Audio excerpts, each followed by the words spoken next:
You're watching The Sports Objective, the podcast for Pirates.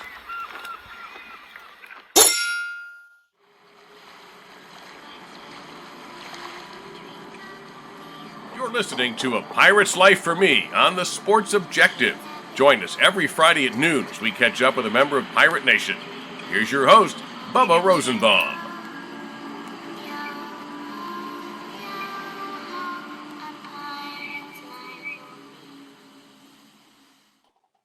What's going on, Pirate Nation? Welcome in to another edition of A Pirate's Life for Me. No game for the Pirates this week, but the success that East Carolina is having on the football field right now, it's the most it's been had since 2013 and 2014 when the program went to back-to-back bowls. And this guy was the quarterback. Welcome back into the show, East Carolina future Hall of Famer Shane Carden. Shane, we appreciate your time this afternoon. Yeah, thanks for having me on, Bubba. Absolutely. We'll certainly talk about a variety of things throughout the next half hour or so, but just take us back to, 2009 and talk about your recruitment and the way you ended up at East Carolina. Yeah, as Ref always said, man, too coincidental be coincidental. I was kind of already going somewhere else, smaller school in Texas. A lot of crazy things happened between, Ruff getting there and one of his old players or guys that he had coached with was working in Houston, and I've been training with him, and just kind of all lucked out that I had like 2 more weekends before signing day, and Lincoln Riley called me, offered me, told me to come on a official visit, and I went, and man, it was iced all over campus. I think like half the stuff was closed. But yeah, man, I felt right about it, and I got back Sunday, called him, and said, "Let's do this thing." And sure enough, out of nowhere, I ended up at ECU.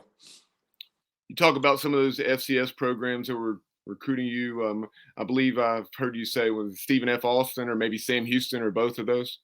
Yeah, I was talking to both those, but Stephen F. Austin, who I was really talking to, who I committed to, and Shannon Dawson was the OC there, and he's bounced all around. I think he's either at Houston or Southern Miss right now. But, I felt good about that. Those guys were kind of running the same thing we ended up running at ECU when I was there, just that spread air raid type stuff. So, it was something I wanted to do. And, having BJ Simmons, who played at Tech, who was training me, who was, kind of talking about these coaches and knew Ruff, and kind of already having that connection definitely helped a lot and helped me make that decision to come out with these coaches and come to ECU. Yeah, that's kind of where I was going next. And with Ruff having been at Texas Tech under Mike Leach and obviously Coach Riley, a former quarterback himself who decided to hang up the cleats a little early to get a head start on coaching. So talk about that relationship that you kindled with Coach Riley. Yeah, it took a while, man. He came in, he was young, and getting into the coaching world, I absolutely know where he was at, where, he was a young guy, first job. He wanted to make sure he had, control of what was going on. And, it's not like I got in there first day and we gelled from the start, it took a while for our relationship to grow into what it was 5 years down the road. And like any player coach, right? Coach is trying to figure you out. I obviously grew a lot, mentally and physically in those 5 years. But I'll never forget my first phone call with Ruff, and because he wasn't even there on my official visit. The airport had closed down after I got in. It was a hectic weekend, but when I called and told him, I was coming, he's like, "Hey man, I'll be your, North Carolina dad. We'll be good to go. We'll have that Texas connection, man. We'll take care of you." And that was definitely something I saw, he would talk to the scout team guys. We'd walk into the field. He knew all our names. He'd always make sure we're doing all right. If we were doing the right things and taking care of stuff on and off the field, he'd always look out for you, whether you're starting or not. So for my 2 years on scout team, man, he knew exactly who I was, and we talked plenty. And obviously when we got things rolling my last 3 years, we had a very tight connection. I spent a lot of time with him in his office, just talking about life and, whatever else was going on that day. Yeah, you mentioned those years on the scout team. Obviously, Dominique Davis faring very well in 2010 and 2011. And then obviously 2012, initially you lost the battle with Rio Johnson, but I really felt as though, based on what I had seen on film prior to that, that it would just be a matter of time before you got that starting position. And I guess it was week 2 where you came in down at South Carolina, and then week 3 you started down at Southern Miss. So just talk about your memories of that 2012 season early on and when you became the starter. Yeah, man, it was tough. I definitely felt like I had done enough. But again, coaches make decisions for certain reasons, and me and Riley have talked plenty about it since. But man, I hung tough, and there's a coach at ECU who's back there now, Trip Weaver, who he kind of ran the scout team back then, and man, he had to play a huge role in just helping me stay mentally into it, and keep me in there, right? Because any kid right there, and especially now's college football world, I mean, it's so easy to transfer and do this or that. And a lot of guys do that as soon as they're the backup. And, me and Trip talked a lot over those week and a half that just kind of to be ready to go. Kind of what you said, like, you're going to get a chance here soon. Make sure you're ready for it. I go in there in South Carolina and throw a pick and get pulled. And, at that point I was like, man, I thought that was going to be it for me. I was like, man, I got one pass at ECU, threw a pick, got pulled. I'm like, there's no way they put me back in.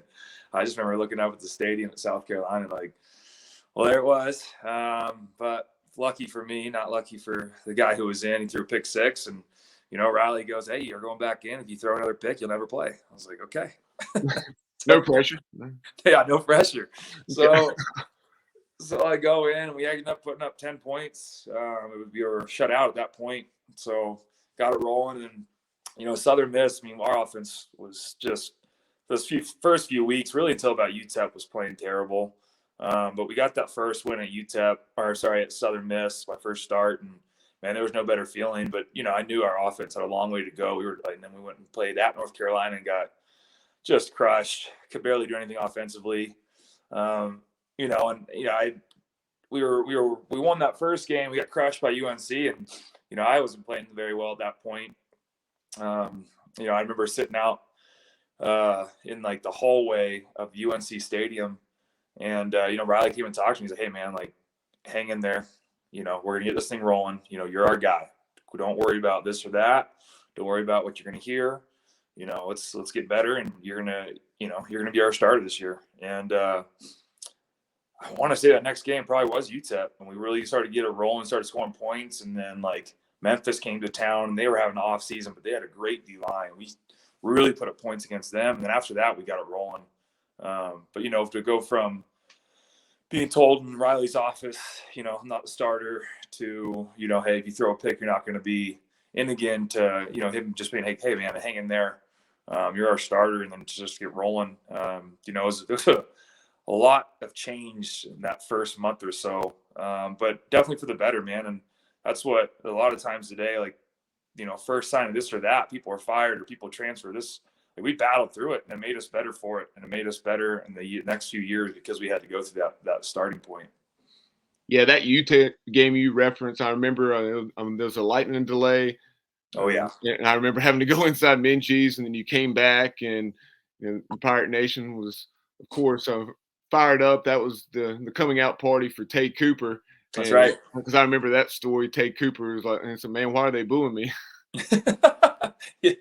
Yeah, we had to tell them it was Coop. It wasn't booing. They were yelling Coop. But yeah, I mean, that year, those next 2 years, we really had a 3-headed monster. The fact that Cooper graduated after a junior year, people kind of forget that, like, between me, Coop, and Hardy, like that thing really got it rolling. And our best games was the games that, Cooper just started going off. When we beat Carolina, I think Cooper ran for 200 something yards. Oh, yeah. And the senior, when we beat him, Breon ran for 200 something yards. And so our best offensive games when we ran the ball like that. Yeah. Obviously that opens up everything else. But yeah, Cooper those first 2 years, man, was huge for the offense, huge for me to have a running back like that. I remember me and him, someone pulled my leg after a quarterback sneak, and me and him about scrapped it up with some dude on the field. That was the brotherhood we had at that point. So as that 2012 season went along, you talked about the way the offense got better and better, and I'm thinking the regular season finale against Marshall when we improved to 8-4. And what are your memories of that game? What was something crazy like 65-59? Yeah, it was crazy. I saw a stat later. There was like because then UNC the next year, I ran for 3 and threw for 3, and I did that against Marshall, thanks to a little overtime there to get me 2 more. But no, I remember seeing a stat. There was like 2 guys who had done that in the whatever time. It was me for 2 games and Johnny Manziel for 1, which was an insane stat to look at. But no, I just remember like we had been rolling pretty good, and then Marshall trying to get bowl eligible, and we kind of knew that whole we had a couple like games before my sophomore year when we went up there, we barely lost. I think it was overtime with Dominique Davis, and that kept us out of bowling the year before. So yeah, obviously a huge game. We were down for a bit, came back, and then the touchdown throw to send us into double overtime. We had running the same kind of stick concept with Bodie on the outside running vertical, and they kind of were running a hard cover 2, and that corner kind of kept getting closer and closer to that stick. So we called it play. It was the first play overtime, and Bodie's like, "Hey man, watch that corner. They've been jumping it." And Riley's like, "Hey, just go with your reads." And I throw probably looking back, probably one of the better throws I had there, just putting on that front pylon, back shoulder to Bodie, fitting in between a cover 2. And I just remember pointing to Riley like, I freaking told you, man. And then obviously defense coming out with that turnover, and then we were just kind of running the ball, and damn, Coop got down to the 1 instead of kicking the field goal. We're just like, QB sneaks. We got really good at those and put it in and scored. And God, it was such an exciting game. My oldest brother's at the game, and he's like, I've never been to a better football game in my life. And just to have that end off that season was definitely special for us as a group.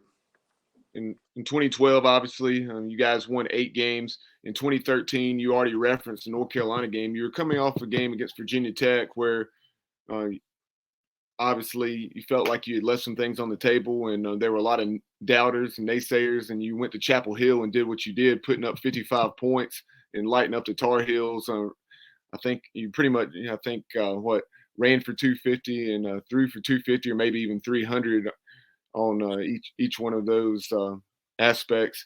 But in that day in Chapel Hill, what are your memories of that one besides the obvious, just going up and down the field and, like you said, putting up some historical numbers? Yeah, I mean, I remember, we had lost Virginia Tech. The offense looked like just absolute trash that game, and we were hearing it from everywhere, man. I think we even had a bye week before that, so we had to really sit on that Virginia Tech game for a while and just kind of feel that, which again motivates you, right? You either run from it, run right into it, and it was kind of just like, man, we got to go show someone this. I remember school newspaper, all the guys picked UNC to win. I mean, it was just kind of like, dude, no one believes us, and that's fine, and we'll just, we got to go do it. Felt really good about our game plan. And it wasn't easy in the beginning. I remember like second drive or something, I threw a pick, we got the ball back, and then like the next play, Riley called it kind of a shot play, and I was like, let's go do this, and put it out. Got a big completion. Then we just kind of started getting rolling. Defense obviously played great, and then like I mentioned earlier, like Coop running for all the yards he did was just amazing. And to have all that all the week before to come up and go do that at Chapel Hill, I hadn't done there in 30-something years. I mean, yeah, it's huge, man. I mean, huge, and definitely one of the games I will absolutely remember for a long time, and meant a lot to me to get that win, and just seeing like just a little bit of purple in the stands. And I don't know, at one point we were sitting there on the sideline and the game was pretty much done. I just, for whatever reason, when I was a kid, I used to watch USC, and I remember I think it was Matt Leinart directing the band after the game with the sword, and I just looked at one of my teammates, like, man, I'm gonna go direct the band in this stadium at this game. Like, we're gonna do this. So sure enough, we're walking off. The band's right there. We walk into the tunnel. I'm like, let's tap the guy. I was like, hey, I gotta get up here. Yeah, it was awesome, man. It was a great experience for sure. Yeah, like you're saying, I remember back in the mid to late 90s, Peyton Manning doing the same thing after Tennessee would beat Alabama or whoever. Yeah. But one of the excellent memories for Pirate fans from that day, and I'm sure you'll remember the specific play this happened on, but you talk about the Pirate fans right there in the corner of the stadium, and you came over to them and showed off the Pirate State of Mind tattoo. So, tell us the backstory, when you decided to get that Pirate State of Mind tattoo. So Damon Magazoo had it. has that tattoo. Not had, he still has it, right? So he has it, and I'm like, man, that thing is like sweet as a tattoo. Like, all right, I gotta get it like somewhere, and somewhere I could be like a touchdown celebration. But I gotta do a little differently. And I want to say it was like, it might have been Jeremy Grove, my roommate, who was like, dude, you gotta get the number and the eye patch.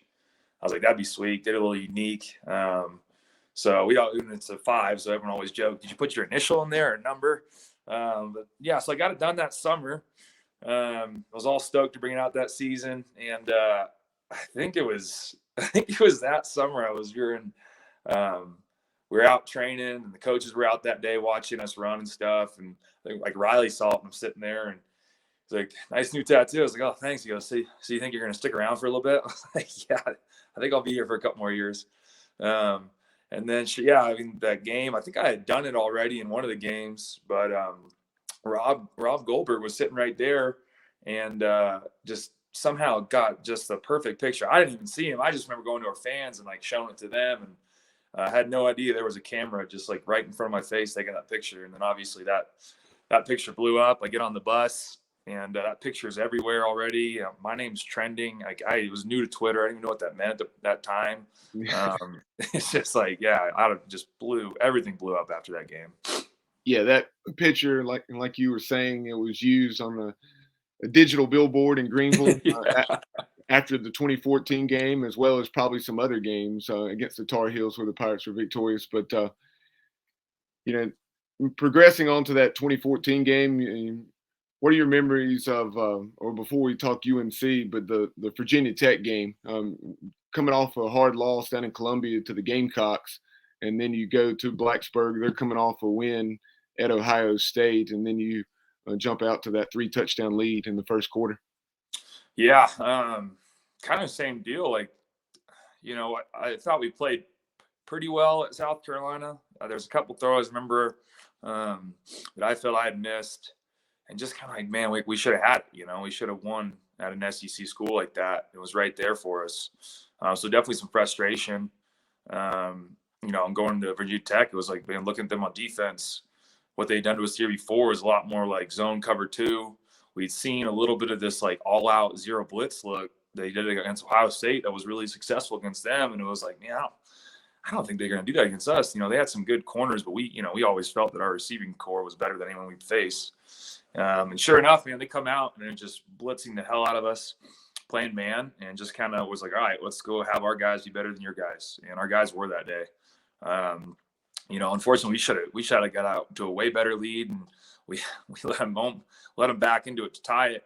But again, I think like to go through again this group they had gone through, like the struggles we went through. Well, when we got back down to tie, when it was tied, we had a chance to go win that game. No one was nervous. It was just like, hey, like whatever. Like, we've moved this ball before, we've stalled out a little bit. Now let's go do this. And I remember making a check at the line the first play, and like the center turns around, he can't even hear me. So I just have to go to each ear and like tell the line what we're doing. We drive down and like force up in plays and go score. And again, I think, if you have a group that kind of just has everything going for them all the time, like when you get into situations like that, it's hard to deal with adversity. And our group had dealt with it so much that it's like, man, we're fine. We're good to go. We had a good group of leaders and went and scored and won, man. That atmosphere was definitely one of the more exciting and loud atmospheres I ever played in. That definitely had to be all the more satisfying because of what had transpired in Greenville in 2013 with the way they had held us to 10 points or thereabouts. And the thing that I remember, or one of the things that I remember the most about that game at Virginia Tech in 2014 is the day that Cam Worthy had. Yeah, man. I mean, that dude's a freak. And like I said, I was like, all right, if they're going to go one-on-one with Cam, like, we're good to go, and obviously Hardy is who Hardy is, but, everyone kind of forgets about these other guys. Trayvon Brown came out, had a big game that game. We just, like I said, we always felt like our group was better than everyone else's group. And they obviously felt that about their guys. And I think we proved who was the better group that day. Speaking of being the better group, the very next week, the Tar Heels came to Greenville. They had a certain defensive back. I won't call him by name, but a certain defensive back was saying that the previous season was a fluke and that there was no doubt they were the better team. And you guys proceeded to hang 70 on them, and that was in 3.5 quarters, I might add, and got things started early with the post route to Yeah. Trayvon Brown. Yeah. No, I mean, a lot of disrespect to us that week. And, again, I think we did a good job of, after beating Virginia Tech, they were ranked 17, and we could have came after that game and been reading the papers and hearing about everyone thought we were the greatest in the world. And we, like I said, those coaches did a great job of just keeping us focused and reminding us of, how big this game was coming up, and reminding us of what was being said over there west of ECU. And just like always, we had something to prove. And so, they came in, we got it rolling. And again, but it wasn't easy. I mean, we were going into half pretty close, and then we had a late minute score came out, like right at half we scored. Then we got a pick six, I think right after half, and then we stopped and we go and scored. And after that, it was totally done. But that first half, because I remember looking back at that game and watching it one time, and I was like, man, this thing was a lot closer that first half than I remember. Then everyone talks about 70 points total blowout. I was like, man, that first half was close. Oh yeah, but we were ready to roll. And like I said, a couple things. I mean, I threw a pick there at one point, but it was like, all right, no one worried, no one was tight or getting nervous about anything. We kind of just kept doing our thing. Yeah, the Tar Heels can say what they want to, but they undoubtedly really wanted that game. You probably recall they faked a field goal for a touchdown, and I mean, I understand that's part of the game, but you know where I'm going with that. And they were breaking out other trick plays. They knew that we were probably going to score a lot of points, and they had to keep pace. Yeah, they had a double pass. They had the fake field goal, and so you always get this, it's their Super Bowl, this or that to us, and it's like, well, where are you guys at? I mean, if you're a good team, every game matters to you. And for us, it was, this one's turning into a Super Bowl for us because you guys keep saying all this stuff. Yeah. So if you want to build it up and make it more personal for us, you're doing a great job of that. But none of us ever got out and spoke in front of the team or put any kind of that stuff out. And I always felt that was really dumb when other teams did that, especially with the group we had and the way we took things that people said. Before we talk about the here and now, Shane, something else I wanted to bring up about that 2014 season, and that is obviously having the opportunity to make that throw to Justin Hardy where he set the record, and then obviously it was broken a couple years later by Zay Jones. But what are your memories of that Tulane game? It was like we were kind of not thinking about the record. Obviously, we talked about it before the game, and we kind of throwing, and all of a sudden it was like, dude, you're like one away.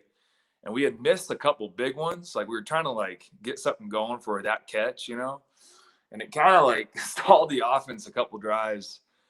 And then he was like, let's just get this thing done. I'm like, all right, cool. So we get out there, get him singled up, call stop route. Obviously he beats this guy, throw a back shoulder, he makes a catch. And I was like, all right, we're good. Let's get the banner down. Obviously he soaked in. It was awesome. But it was funny, man. We were both the same way of obviously appreciating that moment, but it was more like, hey, let's not let this stall out. Like I said, we were trying to get a couple of shot plays earlier to try to get that one. Once we realized, I forget who told us it was even one catch away, and it was like, wow, first of all, why would you tell us that? Second of all, we knew we were going to hit it. We knew we were going to get it to him, and no, it was awesome, man. And to be as close as I was with Justin and our friendship, and everything we had been through together, and kind of from he was a walk on me, like I already said earlier, the last scholarship and this and that. It was awesome and just so cool to share that. And then for the next guy to break it, for someone I threw passes to, that's a lot of footballs, that's a lot of catches, and two very good guys that deserve that. After East Carolina, you had the opportunity to play professionally. You had that free agent deal with the Bears. So talk about that experience, and then having the chance to play across the pond, and then back here in arena ball.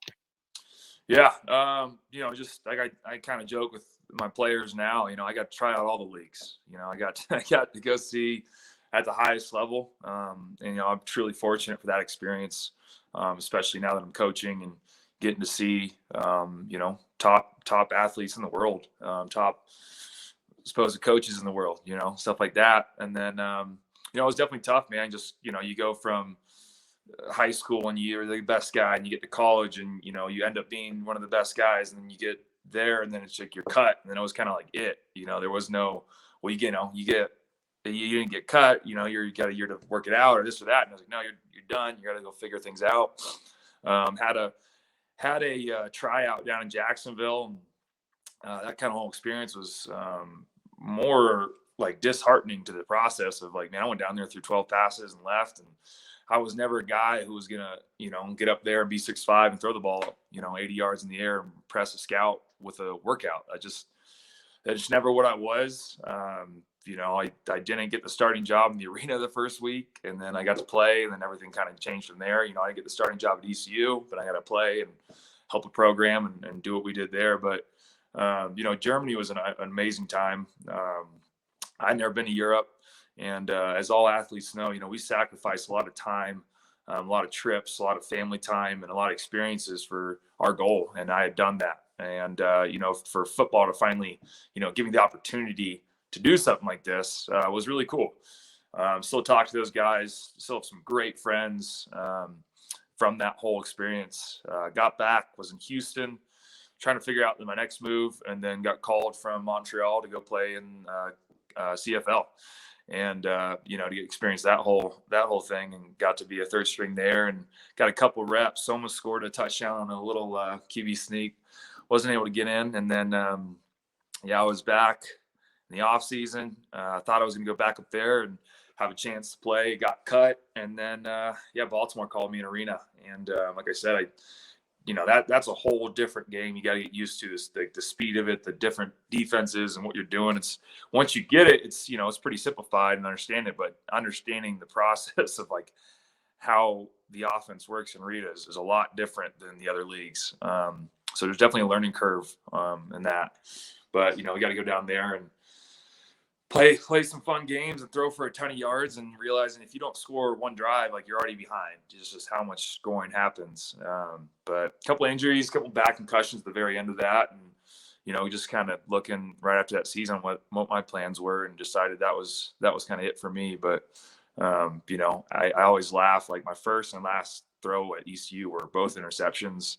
But my last throw, when I threw the pass, got hit, got knocked out, it was a touchdown. So I like to say at least I retired with a touchdown and not an interception. A couple more things for you. Present day, you're living in Idaho, Haley, Idaho.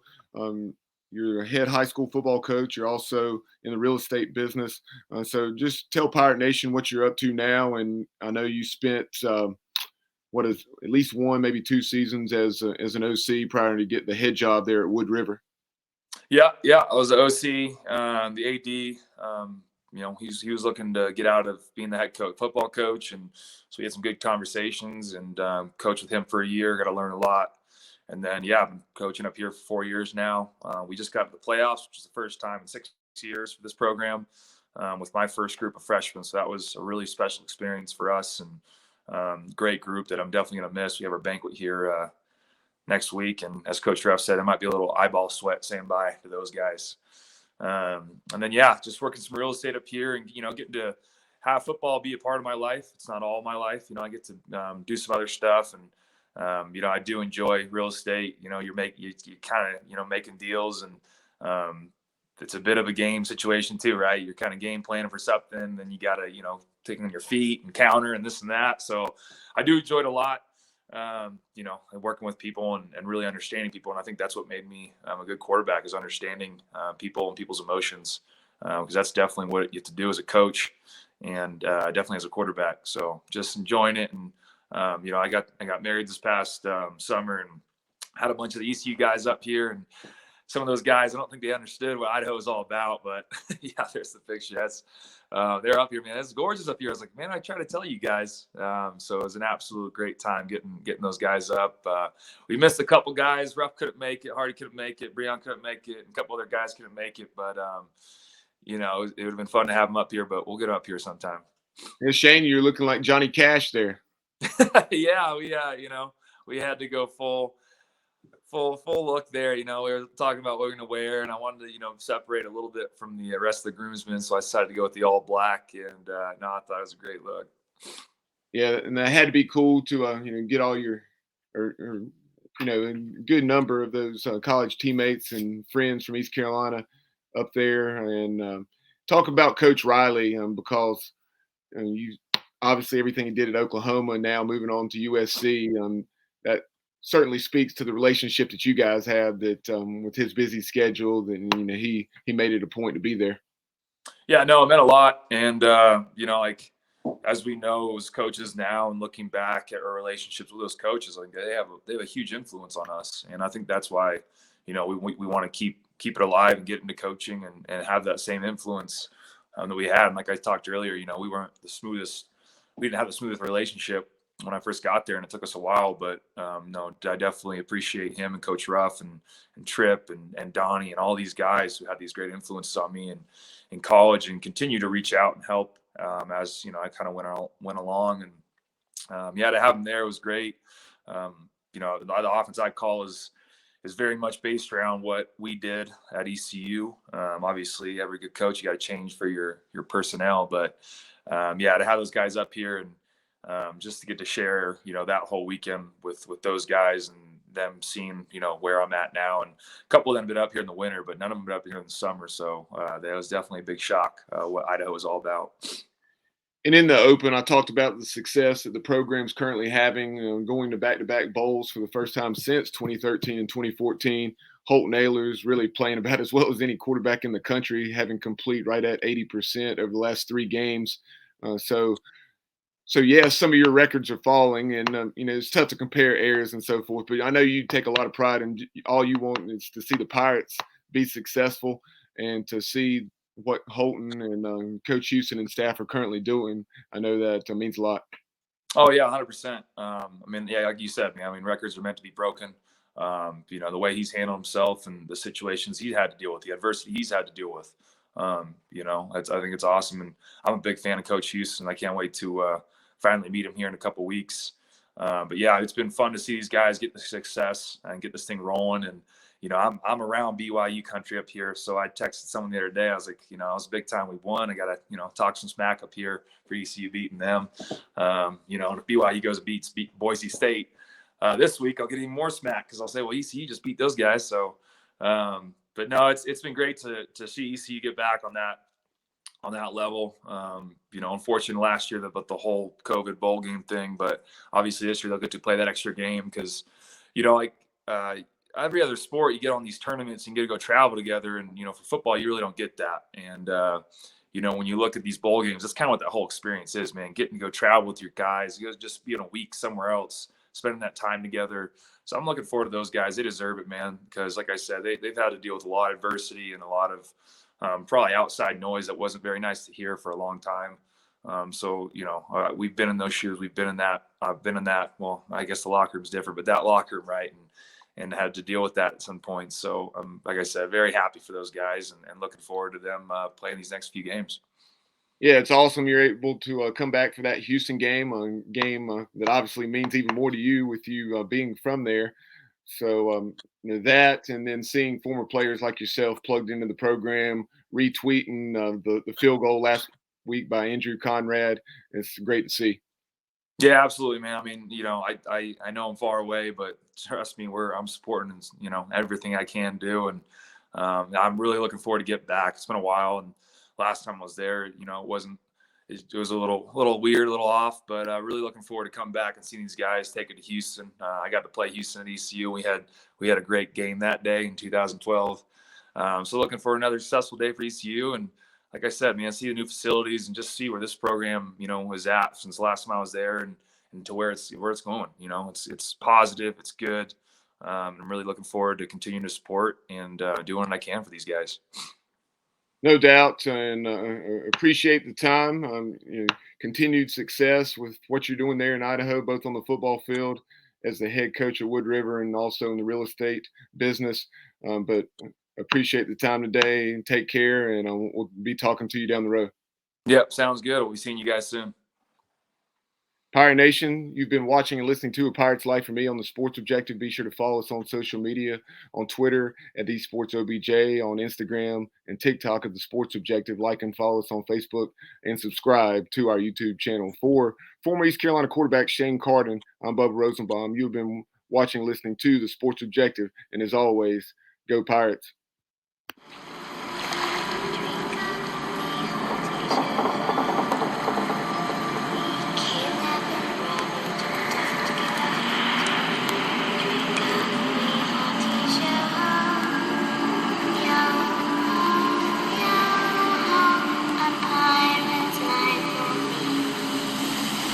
You're watching the Sports Objective, the podcast for Pirates. Yeah, my heart